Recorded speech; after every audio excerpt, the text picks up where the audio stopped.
तो हम लोगों ने कल पढ़ा था, टिश्यूज पढ़ लिए थे यानी ऊतक।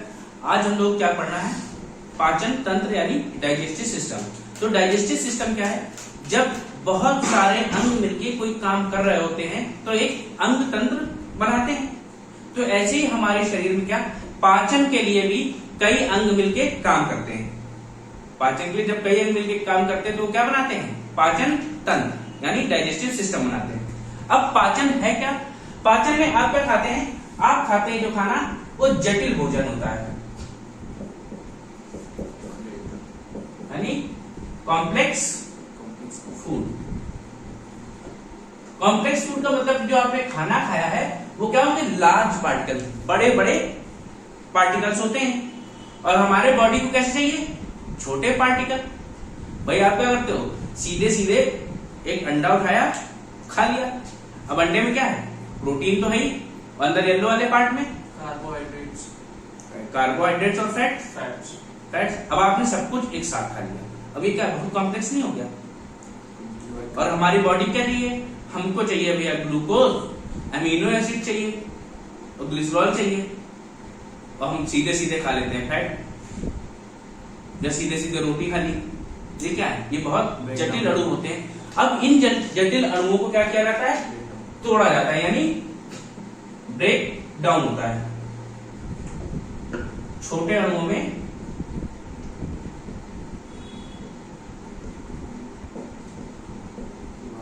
तोड़ना, इसी को क्या कहते हैं, डाइजेशन कहते हैं। और किसकी हेल्प से, यहां पे हमारी बॉडी में बहुत सारे जूसेस एंजाइम्स निकलते हैं। ठीक है, क्या जूसेस और एंजाइम निकलते हैं। और ये जो एंजाइम है ये कैसा हमारे शरीर में बायो कैटलिस्ट का काम करते हैं।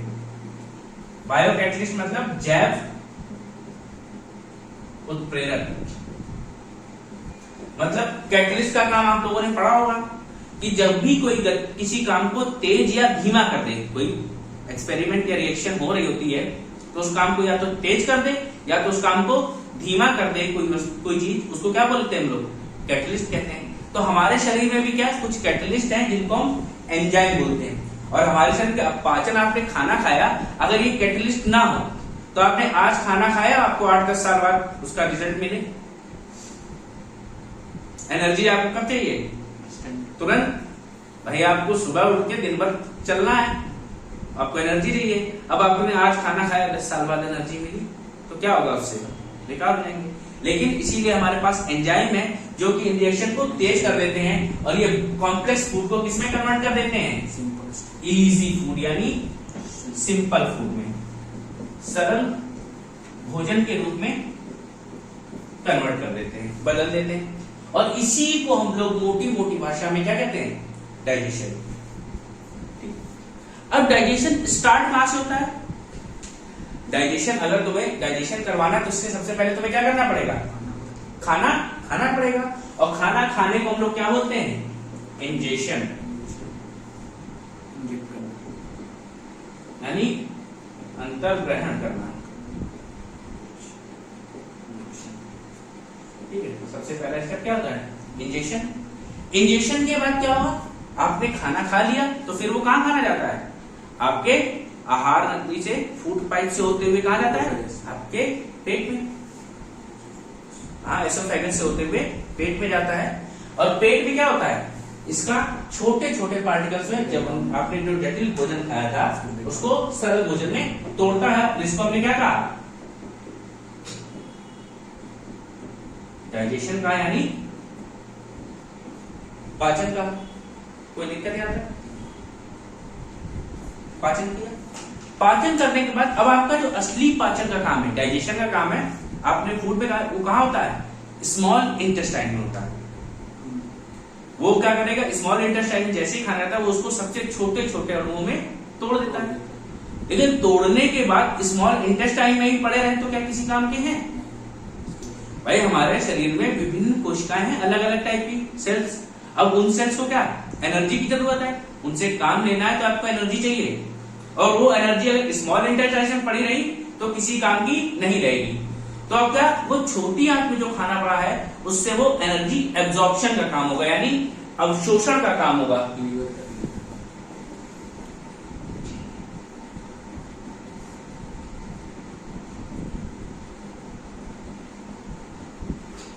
अवशोषण होगा, एब्जॉर्ब कर लेंगे। एब्जॉर्ब तो कर लिया, अब एब्जॉर्ब करने के बाद क्या चाहिए, वो पूरी बॉडी में ट्रांसपोर्ट होना चाहिए भाई, सभी अंगों में जाएगा तभी काम होगा। और इस ट्रांसपोर्टेशन को हम लोग बॉडी लैंग्वेज बोलते हैं एसिमिलेशन, हिंदी में बोलते हैं स्वांगीकरण। अब आप खाना खा चुके हैं, खाना खाने के बाद उससे जो जरूरी चीजें थी, जो आपके शरीर को जरूरत थी, वो क्या किया आपने, अवशोषित कर ली। अब जो बचा हुआ पार्ट है वो क्या है, वेस्ट है, यानी बेकार है, वो हमारे शरीर में किसी काम का नहीं है। अगर वो शरीर में पड़ा रहा तो वो हमको क्या करेगा, बीमार करेगा। इसीलिए कहते हैं जिसको कॉन्स्टिपेशन है वो कॉन्स्टिपेशन की दवाई लेता है, दैट मींस उसका वेस्ट जो है बॉडी से सही से बाहर नहीं आ रहा है। और इस प्रोसेस को क्या बोलते हैं, जब बॉडी से वेस्ट पार्ट बाहर जाता है, एक्सक्रीशन, यानी उत्सर्जन। अब भैया तुम लोग कहोगे इसका काम क्या है, तो ये भैया एक ऑर्डर में आता है और पूछ लेता है सही ऑर्डर में लगाइए, arrange the following in correct order. ठीक है, तो आपने क्या किया, सबसे पहले खाना खाओगे, खाना खाने के बाद उसका तोड़ना होगा यानी पाचन होगा, पाचन के बाद अवशोषण करोगे, अवशोषण के बाद पूरे शरीर में यानी एसिमिलेशन, स्वांगीकरण होगा, फिर उसके बाद एक्सक्रीशन, जो वेस्ट पार्ट है वो बाहर निकल जाएगा। यहां तक कोई दिक्कत, इसको नोट कर लो।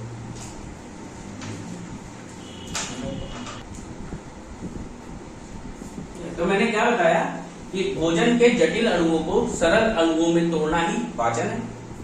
Break down of complex food particles into easy food is known as digestion. इसमें क्या किया, सबसे पहले हमने भोजन खाया, digestion, then digestion, break down हुआ उसका बड़े पार्टिकल का छोटे पार्टिकल में, फिर अवशोषण हुआ, अवशोषण यानी एब्जॉर्ब कर लिया हमने हमारे शरीर ने। एब्जॉर्ब होने के बाद जो एनर्जी या न्यूट्रिएंट्स हमको मिले वो क्या हुए, वो ब्लड में मिल गए। रक्त में मिलने के बाद जहां जहां जरूरत है वो रक्त उसको पहुंचा देता है, और उसी को हम लोग एसिमिलेशन यानी स्वांगीकरण कहते हैं। फिर लास्ट में क्या, जो व्यर्थ पार्ट है यानी वेस्ट पार्ट है वो हमारी बॉडी से बाहर निकलता है, उसको हम लोग क्या बोलते हैं, उत्सर्जन। कोई दिक्कत। अब इसके बाद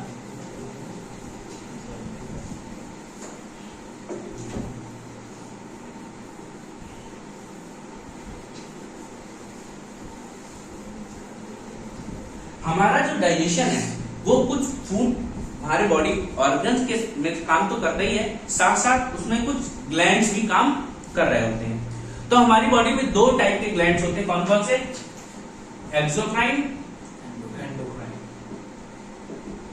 और एंडोक्राइन। बहिस्रावी ग्रंथियां और अंतःस्रावी ग्रंथियां। तो ये पूरा हम लोग चैप्टर पढ़ेंगे एक्सोक्राइन और एंडोक्राइन का। बस यहाँ पे तुम्हें एक बेसिक डिफरेंस समझना क्या, एंडोक्राइन है जब आपके दोनों में ही केमिकल कंपाउंड्स निकलते हैं, रासायनिक यौगिक निकलते हैं। जब आपके हार्मोन्स निकल रहे होंगे, क्या हार्मोन्स निकल रहे होंगे, तो एंडोक्राइन। जब आपको ग्लैंड से जूस या एंजाइम निकल रहा हो, जब कोई ग्लैंड जूस या एंजाइम सीक्रेट कर रही है तो उसको क्या बोलते हैं, एक्सोक्राइन। अगर किसी केस में ये दोनों सीक्रेट करने लगे, ये दोनों निकलने लगे, तो उसे मिश्रित ग्रंथि यानी मिक्स्ड ग्लैंड कहा जाता है। और हमारी बॉडी में एक ही मिक्स्ड ग्लैंड है, वो है पैंक्रियास यानी अग्नाशय। ठीक है, ये तो समझ आ गया होगा। ठीक है, कोई दिक्कत होगी नहीं। तो इसके बाद हमें करना क्या है, अब हमने क्या बताया, हमारे बॉडी में कुछ अंग भाग लेते हैं पाचन में और कुछ ग्रंथियां भी भाग लेती हैं। तो देखो डाइजेशन किस प्रकार से प्रारंभ होता है, इसको नोट करना है।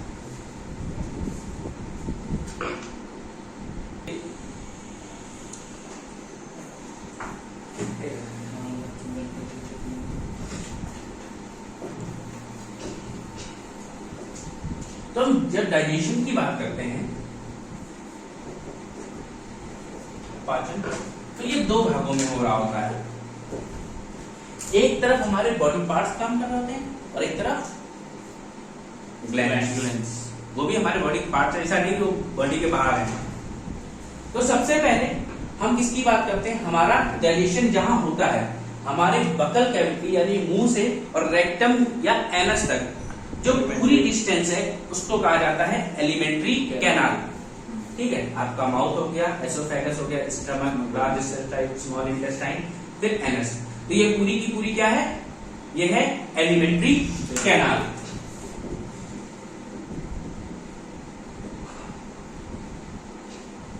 इसी को बोलते हैं आहार नली। इसकी हम अगर लंबाई की बात करें तो लगभग 33 फीट या 9 मीटर होती है। आपके मुख से लेके आपकी गुदा तक जो पूरी पाइप है, एक नली जैसा संरचना है, इसको हम लोग आहार नली कहते हैं। इसकी लंबाई कितनी है, 9 मीटर या 33 फुट अप्रोक्सीमेटली। ठीक है, पूरा श्योर नहीं है। अब हम इसमें आगे की बात करें तो सबसे पहले, और इधर हमारे क्या काम कर रहे होते हैं, एक्सोक्राइन ग्लैंड, परिस्रावी ग्रंथियां या डाइजेस्टिव ग्लैंड इनको कह दिया जाता है। और we can say digestive gland या पाचन ग्रंथियां। तो हमारा जो डाइजेशन आपका सबसे पहले कहां से स्टार्ट होता है, सबसे इनिशियल स्टेज जहां से आपने खाना शुरू किया, यानी आपके मुख यानी बकल कैविटी, मुख से शुरू होता है, माउथ से। माउथ में आपको दो चीजें पढ़नी होती, क्या, एक तो आपके दंत यानी और दूसरा टंग, जीभ और दांत, ये दोनों आपको यही पढ़ने हैं। फिर इसके बाद बात करें यहाँ पे ग्लैंड्स की, तो ग्लैंड्स आपको यहाँ पे कौन मिलती है, आपके माउथ में क्या आता है, सलाइवरी ग्लैंड, सलाइवा आता है। और सलाइवा कहां से आता है, सलाइवरी ग्लैंड से। यानी यहाँ पे आपकी लार ग्रंथियां काम कर रही होंगी, सलाइवरी ग्लैंड्स। कोई दिक्कत। फिर अगली बात करते हैं, नेक्स्ट पार्ट में आता है क्या, इसोफेगस। इसोफेगस यानी फूड पाइप, इसको बोलते हैं भोजन नली।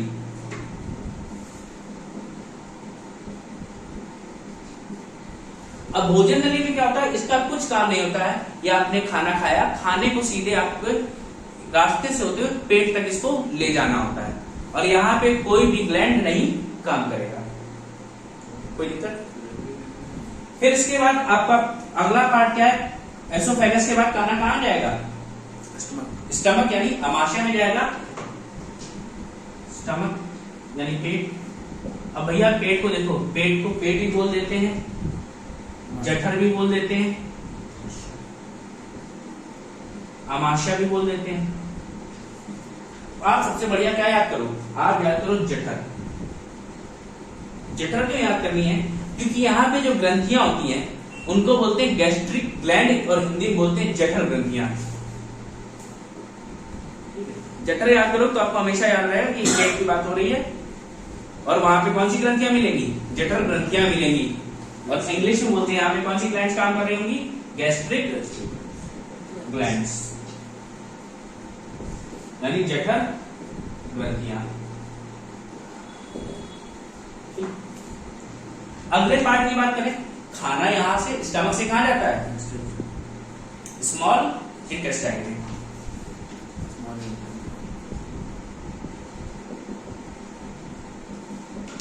यानी छोटी आंत। और छोटी आंत में आपको कौन कौन सी ग्लैंड मिलेगी, वहां आपका लीवर होगा ग्लैंड के नाम पे, यानी यकृत। पैनक्रियाज होंगे, पैनक्रियाज यानी अग्नाशय। और कुछ इंटेस्टाइनल ग्लैंड्स की बात करेंगे। कोई दिक्कत, ठीक है। और सबसे ज्यादा पाचन का काम हमेशा स्मॉल इंटेस्टाइन में ही होता है।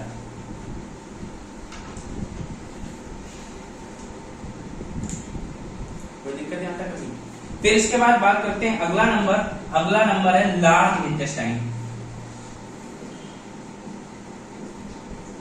यानी बड़ी आंत। और बड़ी आंत में कुछ भी नहीं होता है, भोजन का कोई भी पाचन नहीं होता है, सिर्फ वहां से ये पास हो रहा होता है और यहाँ पे कोई ग्लैंड भी हमें नहीं मिलेगी। और लास्ट में कहा जाता है हमारा फूड रेक्टम यानी एनस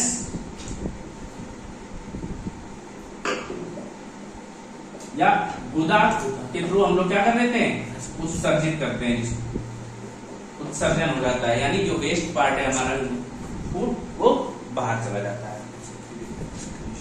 कोई दिक्कत यहाँ तक, इसको नोट कर लो।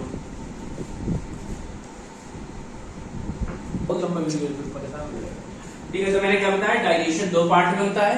एक बार जहाँ बॉडी पार्ट, एक तरह ग्लैंड्स हमारे काम कर रहे होते हैं। जो ग्लैंड्स डाइजेशन यानी पाचन में भाग लेते हैं उन्हें पाचन ग्रंथियां या डाइजेस्टिव ग्लैंड कहा जाता है। तो सबसे पहले कहां शुरू होता है, जो पाइप है जो हमारे मुख से लेके गुदा तक जो लंबी सी पाइप बनी हुई है जिसमें ये सारे अंग आ जाते हैं, उसको क्या कहा जाता है, आहार नलिका एलिमेंट्री कैनाल। इसकी लंबाई 9 मीटर या 33 फुट होती है। फिर इसके बाद माउथ, मुख की बात करते हैं। मुख में क्या करते हैं, हम च्यू करते हैं, चबाते हैं। जहां पे हमें दो चीजें पढ़नी होती है, दांतों की बात करते हैं, जीभ यानी जीभ की बात करेंगे। फिर इसके बाद एसोफेगस यानी भोजन नली, यहाँ से हमारा खाना क्या होता है, गुजरते से पेट तक, इसका काम है खाने को मुख से पेट तक ले जाना। देन स्टमक, स्टमक में क्या होता है, पाचन होता है, बड़े बड़े अणुओं को छोटे छोटे अणुओं में तोड़ दिया जाता है। फिर छोटी आंत, सबसे ज्यादा पाचन छोटी आंत में होता है। तो यहाँ आपको 3 ग्रंथियां मिलती है, लीवर, पैनक्रियाज और इंटेस्टाइनल ग्लैंड्स। फिर बाद में सबसे लार्ज इंटेस्टाइन यानी सबसे बड़ी आंत, यहाँ पे किसी भी प्रकार का पाचन नहीं हो रहा होता है और बड़ी आंत से सीधे गुदे रास्ते से जो वेस्ट पार्ट है वो बाहर निकल जाता है।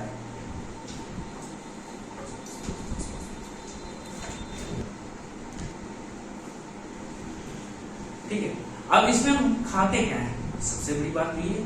तो हम खाते क्या क्या है, हम खाते हैं कार्बोहाइड्रेट्स और इनको हम क्या कहते हैं, शर्करा। ठीक है, कार्बोहाइड्रेट क्या है, शुगर है।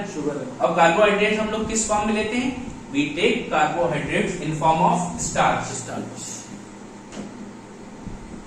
स्टार्च यानी मंड के रूप में हम इन्हें खाते हैं। लेकिन जब हमने खाया तो क्या है, ये हमारे लिए डाइजेस्टिबल नहीं होते हैं। इनको किसमें तोड़ा जाता है, छोटे छोटे पार्टिकल्स में तोड़ा जाता है। वो छोटे पार्टिकल्स क्या है, ग्लूकोज।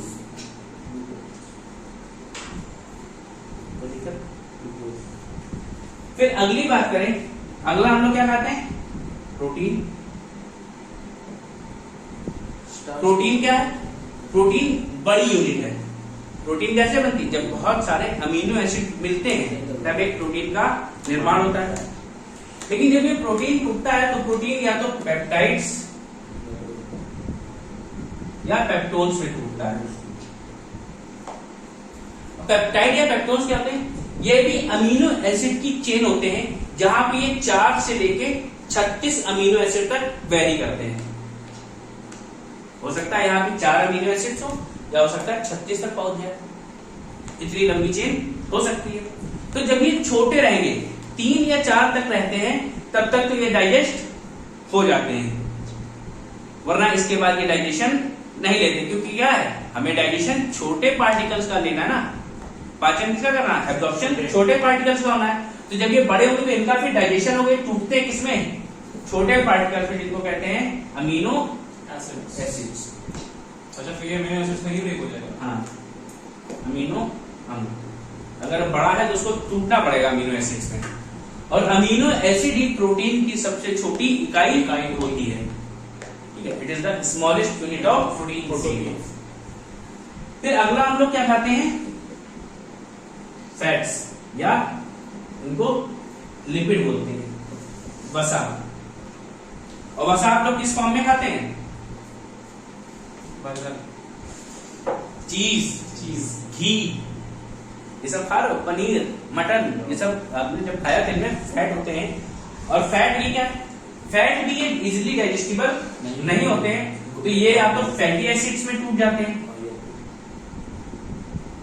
या ग्लिसरॉल में टूट जाते हैं।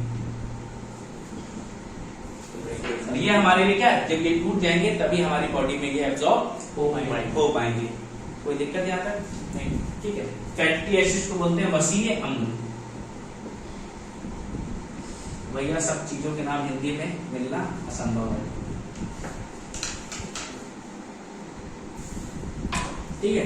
तो कार्बोहाइड्रेट्स ग्लूकोज में टूटते हैं, हम लोग इसको स्टार्च या मंड के रूप में खाते हैं। फिर प्रोटीन पेप्टाइड्स या पेप्टोन में तोड़ते हैं। अगर ये छोटे होंगे, 3 या 4 अमीनो एसिड्स होंगे तो हम सीधे एब्जॉर्ब कर लेते हैं, हमारे शरीर डायरेक्ट इनका अवशोषण हो जाता है।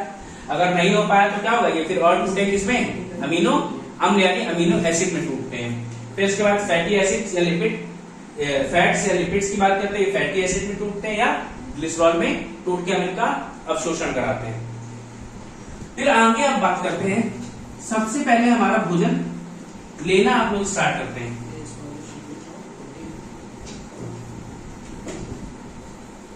तो जब आपने भोजन खाया तो भोजन खाने की प्रक्रिया सबसे पहले कहां से स्टार्ट होती है? मुख से, मुख से। तो सबसे पहले हमें पढ़ना है माउथ या मुख, ठीक है। अब आप अपना मुख देखते हो,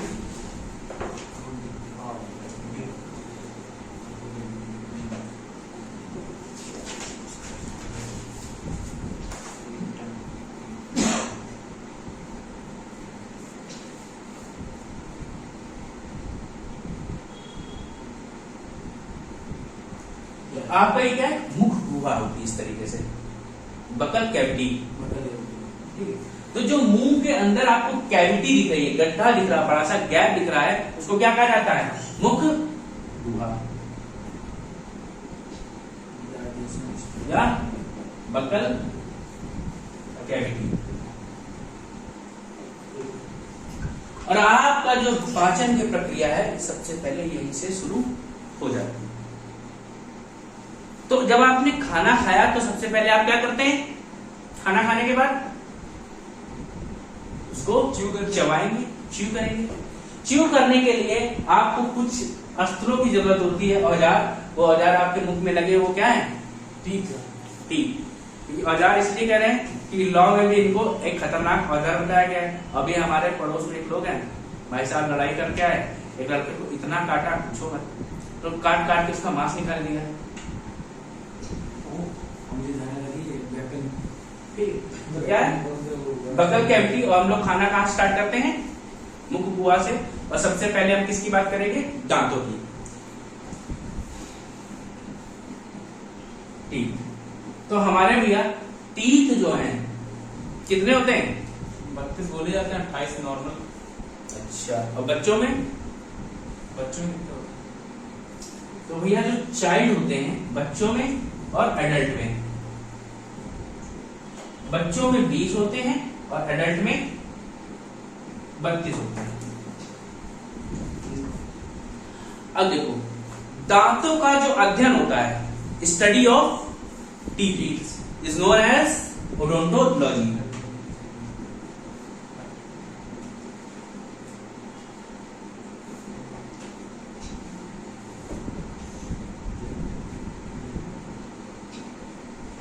और जो भैया दांतों का अध्ययन करते हैं उनको क्या कहते हैं? डेंटिस्ट। डेंटिस्ट दांतों के दांत जहां कराने जाते हो, कोई दिक्कत? अब आपके दांत कितने बार निकलते हैं? 2 बार। 2 बार निकलते हैं।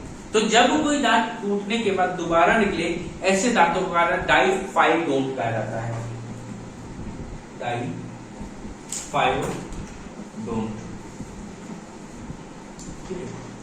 डाइफाइडोंट मतलब द्विदंती बोला जाता है। 2 बार निकलने वाले दांत को क्या कहा जाता है? डाइफाइडोंट।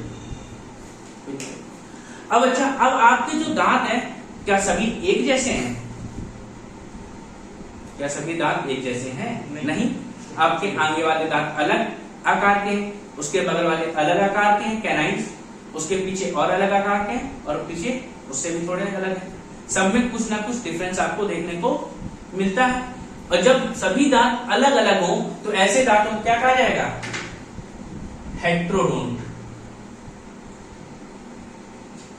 कैसे हमारे दांत? हेट्रोडोंट, यानी सभी दांत अलग अलग हैं।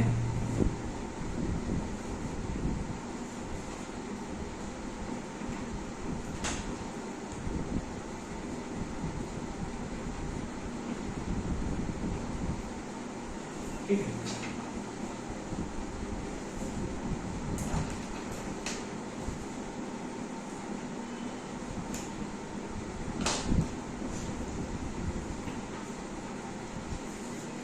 तो क्या study is known as odontology. हमारे दांत कैसे हैं? डाइफायोडोंट यानी दो बार निकलने वाले, और हेटेरोडोंट यानी सभी दांत की आकृति कैसी है? अलग अलग है। अगर जिनमें सभी दांत एक जैसे होंगे उनको क्या कहा जाएगा? होमोडोंट। लिख दीजिए और जानकारी के लिए। ठीक है, जिनमें सभी दांत एक जैसे होते हैं वो होमोडोंट होते हैं।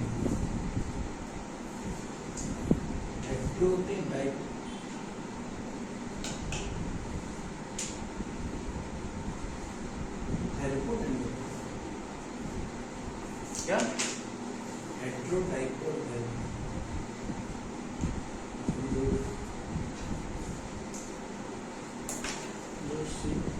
ठीक है, फिर आगे बात करें। अब देखो, अब हमारे दांत, जब भी आप दांत उखड़ता है, आप सभी लोग जब छोटे रहे होंगे तो जब आपके दांत उखड़ना शुरू होते हैं तो आप देखते हो जहां से दांत निकला है वहां पे गड्ढा टाइप का दिखाई देता है। गड्ढा टाइप से दिखाई देता है। दैट मीन्स वो कैसा है? हमारा दांत किसी जगह फिक्स होता है। वो क्या है? सॉकेट है। सॉकेट की तरह एक दांत हमारा ऐसे फिक्स हो जाता है जाके, और फिक्स होने के बाद, और ऐसे दांतों को कहा जाता है थीकोडोंट। तो हमारे दांत कैसे हैं? थीकोडोंट भी हैं, that fix in a socket. किसी की अलग भी होती है क्या? कहीं भी लगाएंगे? कुछ लोगों का नहीं होते, ऐसे नहीं होते कि नीचे की तरफ फंसे हों। हमारे दांत क्या होते हैं? प्लेन होते हैं। ऐसे होगा, हाँ, और कुछ ऐसे नीचे फंसा होता है। हाँ। तो ऐसे जो बना हुआ है, ये जो शेप अंदर फंसी होती है, इसको बोलते हैं, ये सॉकेट टाइप का स्ट्रक्चर है। और ऐसे दांतों को कहा जाता है थीकोडोंट। अब क्या है? आपके दांतों में धार है।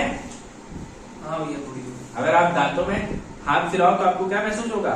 कि आपके दांतों में शार्पनेस है। ऐसे दांतों को कहा जाता है ब्यूनोडोंट।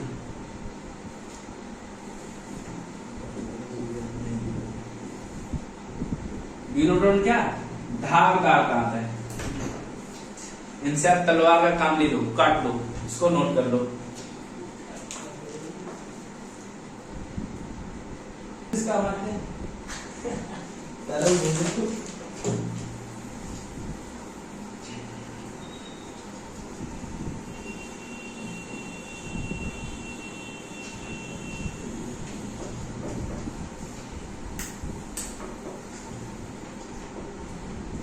अब देखो भैया, आपके दो प्रकार के दांत होते हैं। एक होते हैं टेम्परेरी,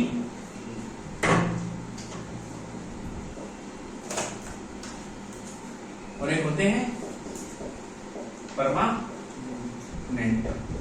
परमानेंट यानी स्थायी, ये अस्थायी। टेम्परेरी कितने होते हैं? 20, और परमानेंट 32।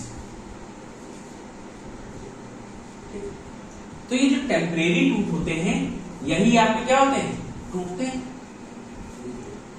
तो आपसे अगर पूछा जाए कि ऐसे कितने दांत हैं जो दोबारा निकलते हैं? 20। और ऐसे कितने दांत हैं जो एक बार निकलते हैं? 12। 32 - 20 12। तो दो बार निकलने वाले दांत कौन से हैं? दो बार निकलने वाले 20, और एक बार निकलने वाले 12। ठीक, कोई दिक्कत? अब देखो हम बात करते हैं दांतों के टाइप की। आपके मुख में अलग अलग प्रकार के दांत हैं।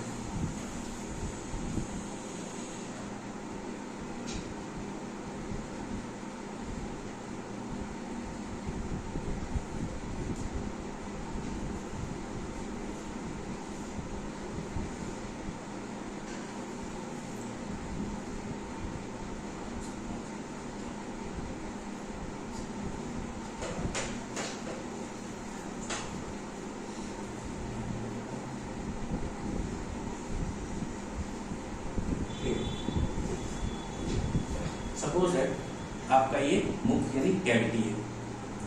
तो सबसे आगे जो दांत होते हैं 4,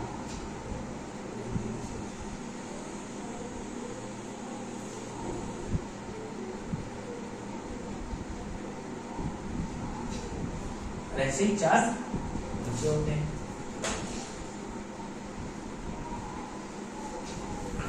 इनको कहा जाता है इंसीजर्स। क्या कहा जाएगा? इंसीजर कहा जाता है, यानी कृंतक, काटने वाले दांत। अब आप कोई भी चीज खाओगे और काटना हो तो कहां से काटोगे? आगे के दांतों से। बच्चे के मुंह पे, किसी कोई छोटा बच्चा हो उसके मुंह में उंगली डालो, पता चल जाएगा। ठीक है, तो कौन से? इंसीजर। इनको कहा जाता है कृंतक। और कितने हैं ये? 4 ऊपर हैं और 4 नीचे हैं। तो टोटल इनकी संख्या कितनी हो गई? 8। फिर देखो, फिर आपके पास 2 धारदार दांत होते हैं।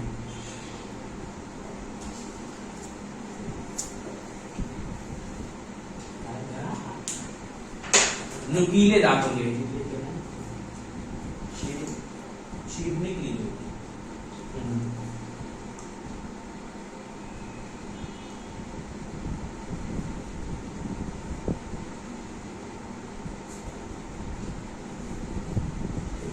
कुछ ऐसे ड्रैकुला टाइप बना दिए जिससे आपको ज्यादा आराम से समझ में आ जाए। तो इनको क्या बोलते हैं? जो नुकीले दांत है इनको बोला जाता है कैनाइन। ठीक है, क्या नाम है इनका? कैनाइन। क्या बोलते हैं? रत्नक। ये कितने हैं? 2 ऊपर 2 नीचे, दैट मीन्स शार्प। अब देखो, जो इंसीजर टीथ है इनको आप बाइटिंग भी टीथ भी बोल सकते हो, और जब आप हंसते हो तो आपको कौन से दांत दिखाई देते हैं?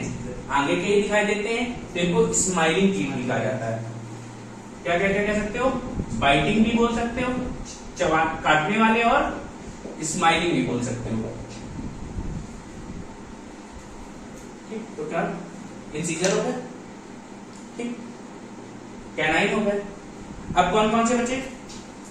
अब इसके बाद आपके 4 प्रीमोलर होते हैं।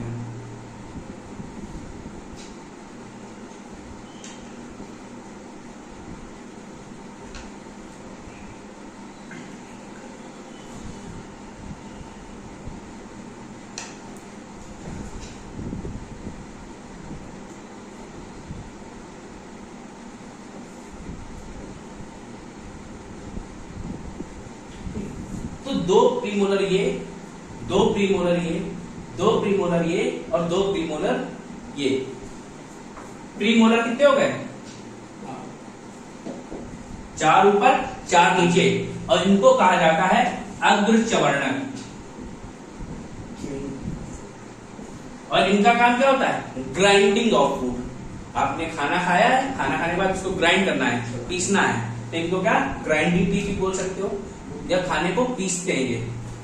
तो कैनाइन्स के बगल वाले प्रीमोलर। हाँ, ये प्रीमोलर।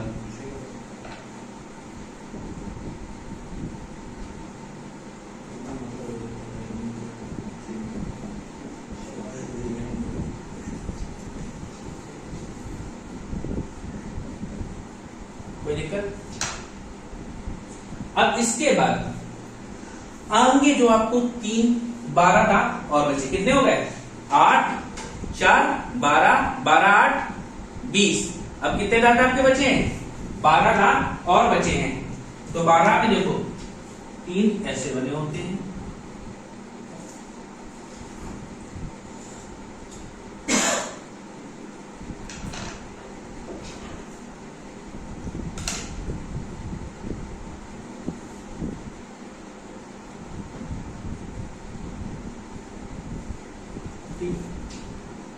तो ये वाले जो हैं 3 ये, 3 ये, 3 ये, 3 ये, इनको कहा जाता है मोलर यानी चवर्णक।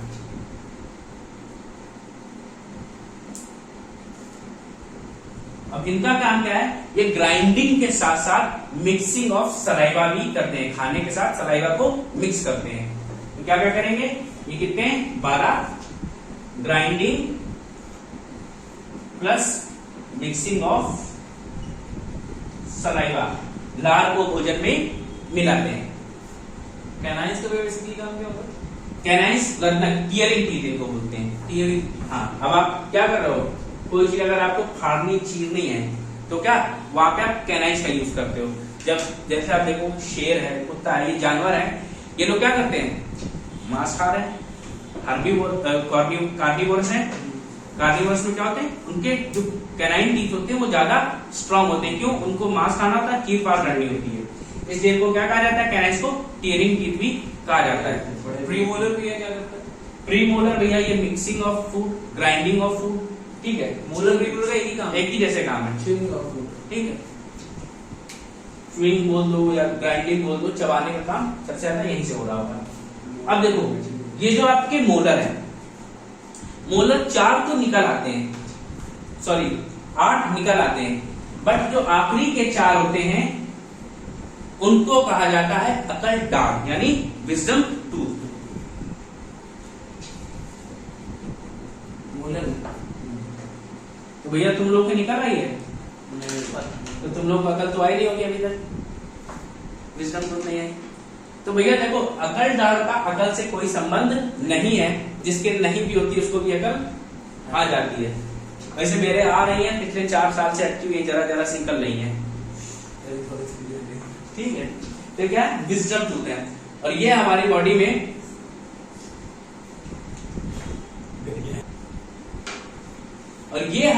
में वेस्टिजियल ऑर्गन है, यानी अवशेषी अंग है, मतलब जिसकी कोई जरूरत नहीं होती है। अगर ये ना भी हो तो भी हमारा कोई काम बिगड़ने वाला नहीं है, ठीक है। तो विजडम टूथ कितने होते हैं? 4 होते हैं। ये कौन से होते हैं? मोलर होते हैं, यानी चवर्णक, 4 चवर्णक जो पीछे के हैं उनको क्या कहा जाता है? Wisdom tooth. और ये मोस्टली 20 साल के बाद ही निकलते हैं, किसी किसी के 30 के बाद निकल पाते हैं, 30 तक निकलते हैं। तो ये जब मन का मर्जी हो तब निकल आएंगे, कोई दिक्कत यहाँ तक?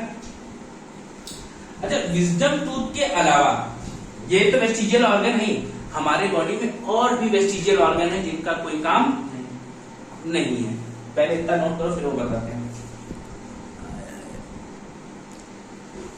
हम लोग क्या बता रहे थे? टीथ की बात कर रहे हैं हम लोग, विजडम टूथ की बात कर रहे थे। विजडम टूथ क्या है? वेस्टिजियल ऑर्गन है। इसके अलावा हमारी बॉडी में और भी वेस्टिजियल ऑर्गन है जिनका कोई काम नहीं है। जैसे आपका जो कान के ऊपर मसल है, भाई ये जो कवरिंग है कान के ऊपर की, अगर ये ना हो तो क्या आपको सुनाई देना बंद हो जाएगा? नहीं होगा, क्योंकि कान का काम कहां से होता है? जहां से ये होल स्टार्ट है उसके ऊपर ये तो देखने के लिए लगाया गया है, ठीक है। इसको बोलते हैं ईयर मसल, यानी बिन्ना। ये भी हमारे किसी काम की नहीं होती है। अगली बात करें, ह्यूमन की बॉडी पे जो हेयर आते हैं, शरीर पे जो बाल आते हैं, वो भी किसी काम के नहीं होते हैं। कितने हो गए? विजडम टूथ, ईयर मसल और बॉडी हेयर। फिर इसके बाद बात करें, अगली है टेल बोन। तो भैया हमारा उद्भव यानी इवोल्यूशन कहां से हुआ? मंकी से बोलते हैं, मंकी से जो हमारे एंसेस्टर्स हैं। और मंकियों में क्या होती है? टेल बोन होती है, पूंछ। वो लोग पेड़ों पे चढ़ने या वहां रुकने के लिए पूंछ का यूज करते थे, और हम लोगों ने क्या किया? पूंछ का यूज करना बंद कर दिया, ठीक है। तो जो चीज ज्यादा यूज करोगे वो चीज डेवलप ज्यादा होगी। तो हम लोग ज्यादा क्या यूज करते हैं? दिमाग। जिराफ ने सबसे ज्यादा क्या यूज किया? गर्दन। चार्ल्स डार्विन का क्या है? कौन सी थ्योरी है? Survival of fittest. उन्होंने कहा जो सबसे ऊपर कोशिश करेगा वही उसकी वैसे फिट होता जाएगा। उन्होंने बताया जिराफ क्या करता गया? डेली प्रैक्टिस करता रहा ऊंची पत्तियां खाने की, उसकी गर्दन लंबी होती गई, एक दिन बहुत लंबी हो गई। तो ऐसे ही हमारे साथ भी क्या है, हमारे पास जब हमारे एंसेस्टर जो बंदरों की बात करते हैं उन्हें पूंछ हुआ करती थी, और हमने पूंछ का काम खत्म कर दिया, तो हमारे पास वो पूंछ धीरे धीरे खत्म हो गई। तो हमारे पास सिर्फ वो हड्डी बची है जिसे हम लोग टेल बोन बोलते हैं। लास्ट है वर्मीफॉर्म अपेंडिक्स।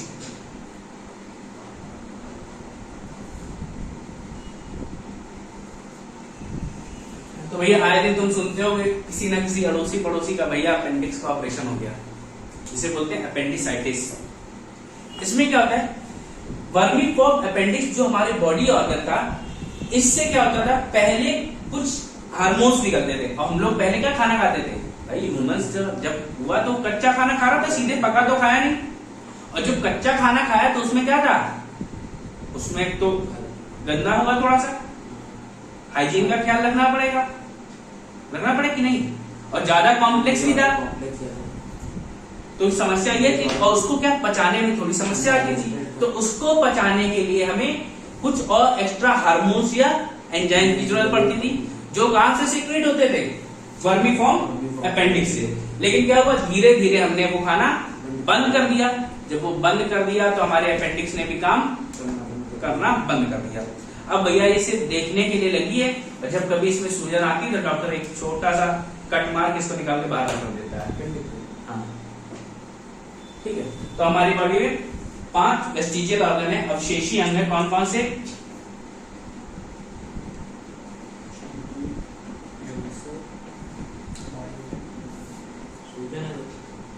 जो हमारे बॉडी में किसी काम के नहीं है, wisdom tooth, ear muscle, body hair, tail bone और वर्मीफॉर्म अपेंडिक्स। हम लोग वापस आते हैं कहां पे, दांतों पे।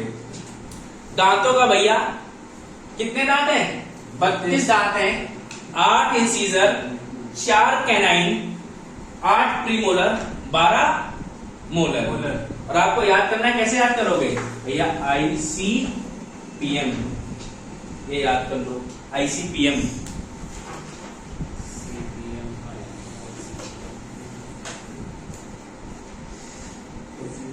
ICPM, I से मतलब incisor, C canine, P premolar, M molar. अब इसके बाद आगे बढ़ते हुए हम बात करते हैं इसकी डेंटल फॉर्मूला की।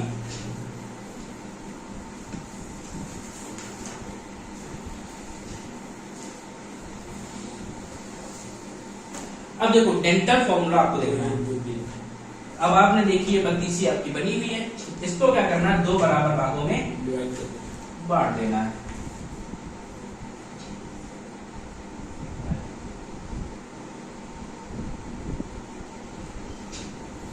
ऐसे बांटा आपने, ठीक। डेंटल फॉर्मूला अडल्ट की बात करते हैं।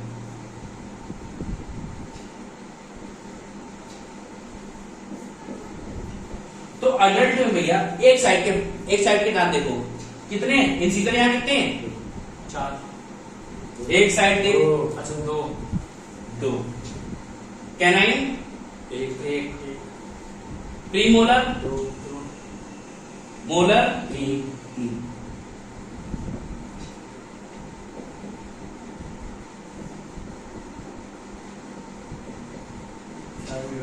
भाई 4 बराबर भागों में देखोगे और सबको जोड़ो, देखो 32 आ रहा है कि नहीं, 2 3 2 तो 4 5 3 8 और 8 into 4 32। दैट मींस ये हमारे कितने दांत हो गए, 32। तो भैया डेंटल फॉर्मूला कितना है, 2 1 2 3 अडल्ट का, 1 2 3 into 2, 2 1 2 3 into 4। तब आपको क्या है पूरा, अगर आपसे पूछ ले नॉर्मल लिख के 2 1 2 3 अपॉन 2 1 2 3 दिख जाएगा, या 2 1 2 3 दिखता है। ये डेंटल फॉर्मूला किसका है, अडल्ट का। इसको नोट करो।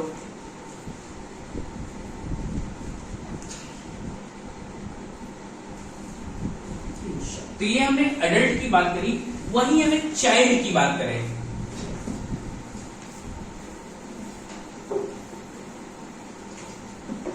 बच्चे में डेंटल फॉर्मूला, तो चाइल्ड की जब बात करते हैं तो इंसीजर उसमें 4 ही होते हैं, 4 ऊपर 4 नीचे। तो भैया 2 यहां आ जाएंगे, 2 यहां आ जाएंगे, 2 यहां, 2 यहां। कैनाइन में उसमें जितने अडल्ट में होते हैं उतने बच्चे में होते हैं। कितना कैनाइन है, 1 1 1 1।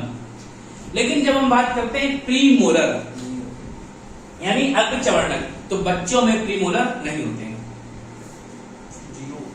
0 0 0 0, ठीक है भैया। और मोलर की बात करें तो मोलर कितने होते हैं बच्चों में, 8। टोटल 8 होते हैं। 8 को अगर डिवाइड करो तो 2 इनको दे दो, 2 इनको दे दो, 2 इनको दे दो, 2 इनको दे दो। तो बच्चों का डेंटल फॉर्मूला क्या है, 2 1 0 2, एडल्ट में 2 1 2 3। इंटू 4 कर लो, लेकिन फॉर्मूला से मिलता ही लेके आता है 2102 और एडेड फॉर्मूला लेके आता है 2123। ठीक है, कोई दिक्कत यहाँ तक नहीं, तो ये आपको याद होगा। अब दांतों की संख्या की बात करें तो एलिफेंट में कितने होते हैं? 26।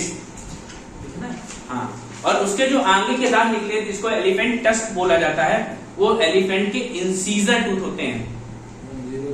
ठीक है, जो आपके स्माइलिंग टूथ है, हाथी भी हमेशा स्माइल कर देता है, 2 दांत बाहर होते हैं, जैसे तुम लोग बाहर निकाल लेते हो। उसके नीचे के 2 दांत कम होते हैं। ठीक है, तो हाथी में कितने दांत हैं? 26। अब ऐसे ही हम कुत्तों में बात करें तो डॉग्स में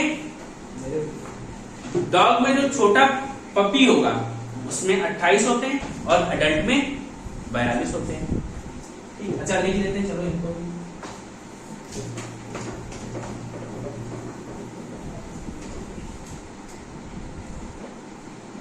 एलिफेंट में 26 होते हैं और जो टस्क होते हैं वो इंसीजर होते हैं।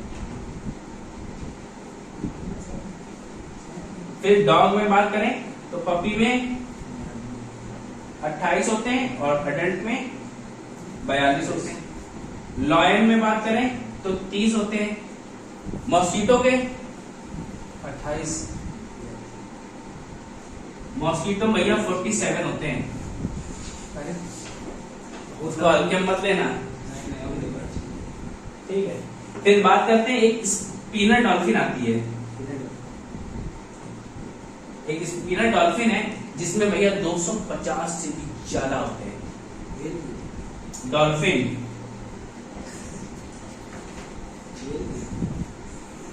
डॉल्फिन में कितने होते हैं? 250 प्लस। तो सबसे ज्यादा किसे मिले? डॉल्फिन में। मॉस्किटो में 47, एलिफेंट में 26, डॉग में 28, लॉयन में 30। ठीक है, तो इस तरीके का आपको याद करना है। आपके भैया दांत कंप्लीट हो गए। अब आपको कल करनी है टंग, और जो आपको ग्लैंड्स पढ़ाएंगे वो पढ़ाएंगे, उसके बाद डाइजेशन स्टार्ट कर देंगे।